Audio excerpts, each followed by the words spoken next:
ഞങ്ങൾ ഈ പോകുന്നത് എങ്ങോട്ടാണെന്ന് ചിന്തിക്കുന്ന കുറച്ച് പേരെങ്കിലും ഉണ്ടാവും അല്ലേ?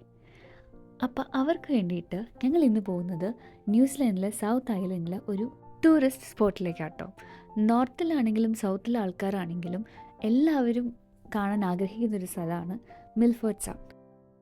മിൽഫേർഡ് സൗണ്ട് അല്ല കേട്ടോ, മിൽഫേർഡ് സൗണ്ട് ഫിയേർഡാണ്. ഫിയേർഡ് എന്ന് വെച്ച് കഴിഞ്ഞാൽ നമ്മുടെ മലമുകളിൽ മഞ്ഞ് ഉരുകി വെള്ളമായിട്ട് നമ്മുടെ റിവറിലേക്ക് പോകുന്നു, എന്നിട്ട് ആ വെള്ളം ചെന്ന് കടലിലേക്ക് എത്തിച്ചേരുന്നു. അതിനെയാണ് നമ്മൾ ഫിയോർഡ് എന്ന് പറയുന്നത്. പിന്നെ ക്രൂസിലേക്ക് മാത്രം കയറാനാണെങ്കിൽ $130 പെർ പേഴ്സൺ ആണ് ഡോളർ. കൂടുതൽ ആക്ടിവിറ്റീസ് ചെയ്യണമെങ്കിൽ കുറച്ചുകൂടെ കൂടുതൽ കാശ് കൊടുക്കേണ്ടി വരും. പിന്നെ അവിടുത്തെ വേറെ കുറേ ആക്ടിവിറ്റീസ് എന്ന് പറയുന്നത് കയാക്കിംഗ് ഉണ്ട്, മിൽഫേർഡ് വാക്ക് ഉണ്ട്, സ്റ്റാർ ഗേസിംഗ് ഉണ്ട്, സീനിക് ഫ്ലൈറ്റ് ഉണ്ട്, fishing, sailing, hiking, under water observatory ഉണ്ട്. മിൽഫേർഡ് സൗണ്ടിനെ കുറിച്ചിട്ടുള്ള ബാക്കി സ്റ്റോറീസ് ഞാൻ എൻ്റെ യൂട്യൂബ് ചാനൽ ഇട്ടിട്ടുണ്ട്. അപ്പോൾ അവിടെ ചെന്ന് നിങ്ങൾക്ക് ബാക്കി കഥകളെല്ലാം കേൾക്കാം കേട്ടോ.